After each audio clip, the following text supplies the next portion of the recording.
chapitre 8, verset 20 à 22. Prenons l'alliance d'Abraham, qui est le chapitre Genèse chapitre 22, à partir du verset 15. Prenons l'alliance d'Abraham. Vous allez tourner en rond. C'est ça, je vous le dis. Alléluia. Tu as trouvé Genèse 22. Il s'agit d'une histoire, l'alliance d'Abraham, l'alliance de bénédiction d'Abraham.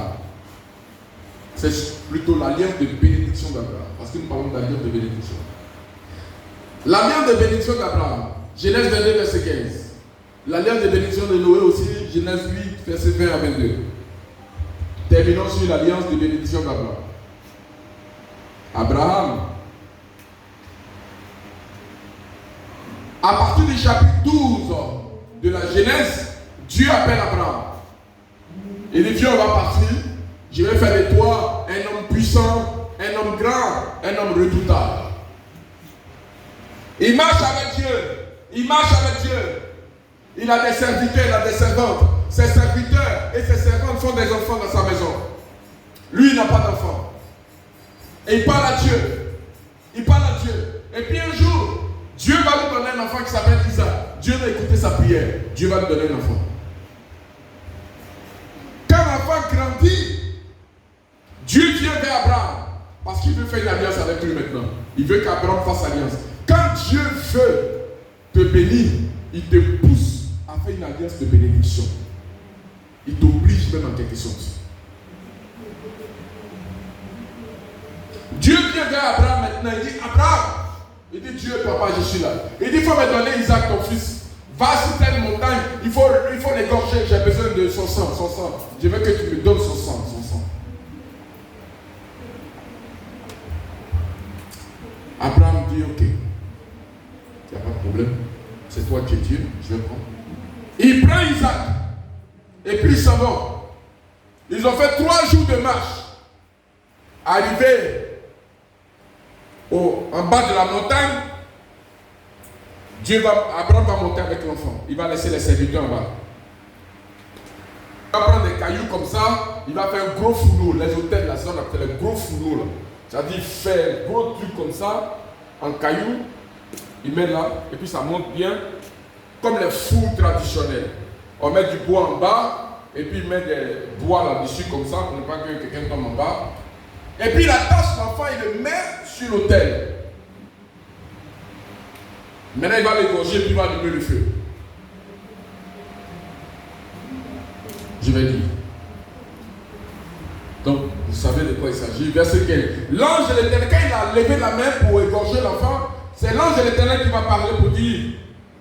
L'ange de l'Éternel appela une seconde fois Abraham des cieux et dit, je le jure par moi-même,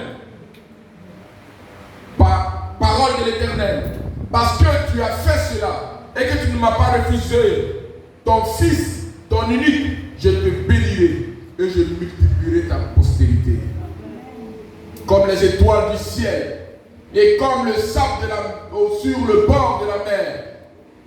Et ta postérité possédera la porte de ses ennemis.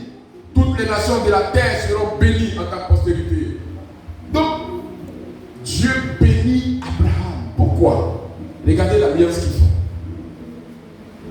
Dieu, pour bénir Abraham, l'oblige à faire une alliance parce qu'on était dans la saison où on faisait les alliances de bénédiction. Quelquefois, Dieu vous parle, mais vous négligez cela. Il peut arriver des fois, tu n'as que 30 000 francs sur toi. Et puis, tu entends une voix qui te dit, dans les 30 000 francs, 20 000 francs, il faut faire ceci. Mais tu ne le fais pas. Tu étais dans ton temps de bénédiction, ou bien d'alliance de bénédiction. Et tu ne l'as pas fait. Quelquefois, c'est difficile et c'est dur. Ce que Dieu nous demande. Regardez ce que Dieu demande à Abraham. C'était difficile, c'était dur. Mais Abraham savait que Dieu avait la possibilité, même si la tête de l'enfant était coupée, Dieu pouvait coller la tête là-bas.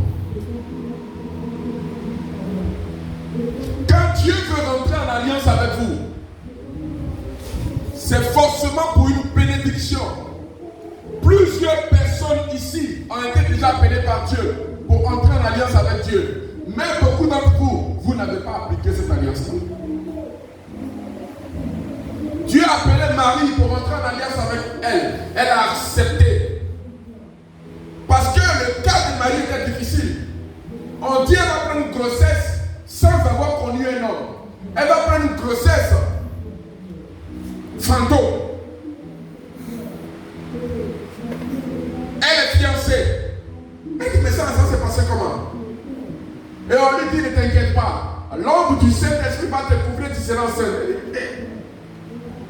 Quand son mari a appris ça, il dit, madame, on va se séparer. Son foyer était en danger. Ne croyez pas que ça a été facile. Il a fallu qu'un ange vienne la nuit pendant que Joseph dormait pour lui dire non, il faut laisser, c'est nous-mêmes, on a fait ça. Elle va accoucher un enfant qui sera puissant. C'est comme ça que Joseph a laissé. Sinon, Joseph a pris sa décision. Il dit, je vais rompre avec elle.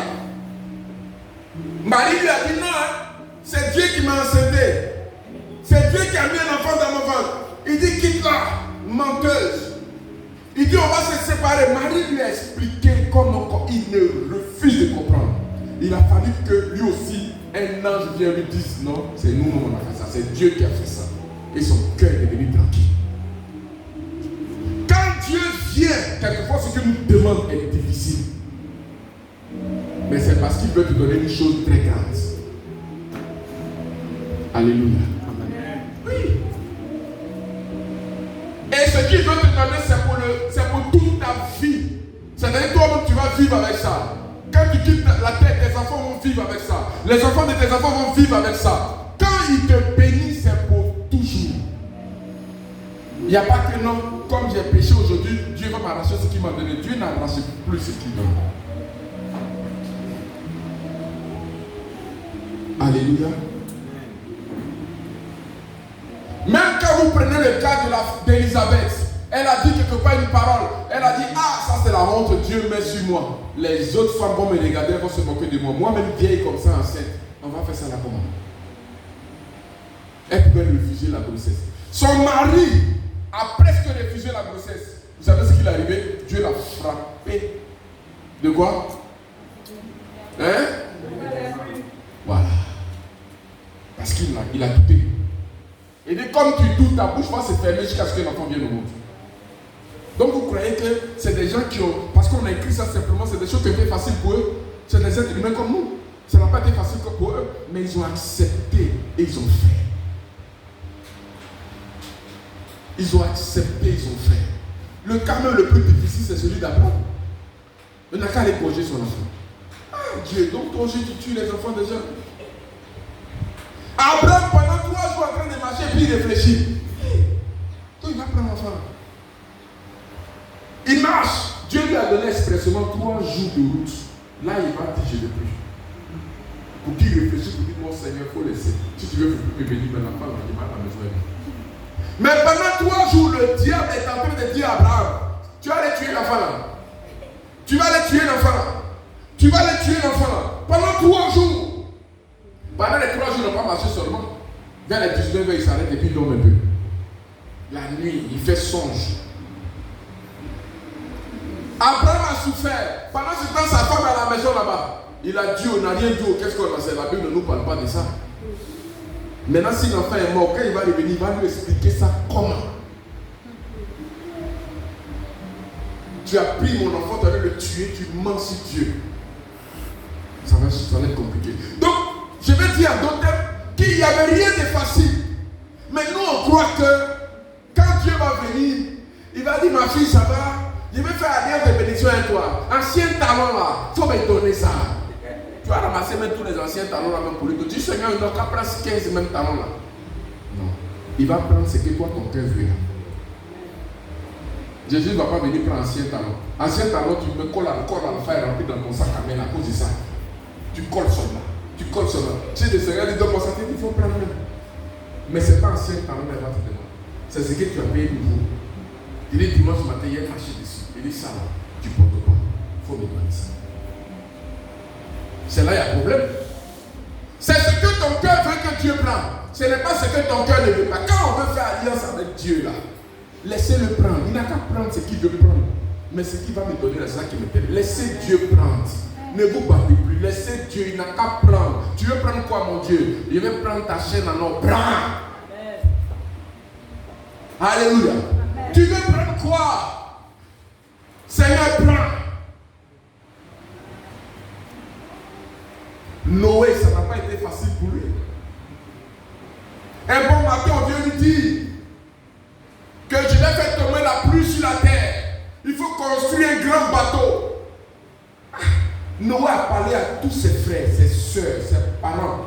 Personne n'a cru à Noé. Quitte là, mon cœur. Il a parlé à ses frères. Noé avait des frères. Elles se sont montées. Ils ne sont pas montés. Noé avait des parents. Avant les gens vivaient longtemps. Donc les parents de Noé étaient encore là. Il leur a parlé. Personne n'a écouté. La Bible, vous savez combien de temps il a parlé? Pendant 150 ans. Ce n'est pas en 2 jours qu'il leur a parlé. Pendant 150 ans, la Bible dit Noé était un prédicateur de la justice. Il partait de ville en ville, de ville en ville. Et il prêchait. Même il partait dans la forêt pour prêcher aux animaux. Dieu va faire tomber la pluie. Chacun a sa femme, prend ta femelle, viens en partie. Noé parle. Noé parle. Il va devant le Dieu. Il dit toi, va, je te dis. Toi, ta femme, il dit non, elle est en train de manger. Il dit, bah, lui dit, Dieu va faire tomber la pluie sur la terre. Quand tu vas entendre la sonnerie de Dieu, viens en partie. Il dit, j'ai compris. Les animaux ont eu la foi plus que les hommes. Les animaux sont sortis plus que les hommes. Les hommes, c'était combien? 8. Mais les animaux sont sortis de la forêt. Ils sont sortis partout. Noé allait leur parler. Dieu leur donne le langage des animaux. Ce n'est pas Dieu qui a créé le langage des animaux. Les hommes, il leur a parlé. Papa, lui, il paraît que Dieu m'a dit, il va pleuvoir. Dit, mon fils, il faut laisser ça. Mes frères, il a parlé à tout le monde. Qui l'a cru? Personne. Ce n'était pas facile pour Noé. Mais Noé l'a fait. Donc, bénédiction, ça ne sera jamais facile.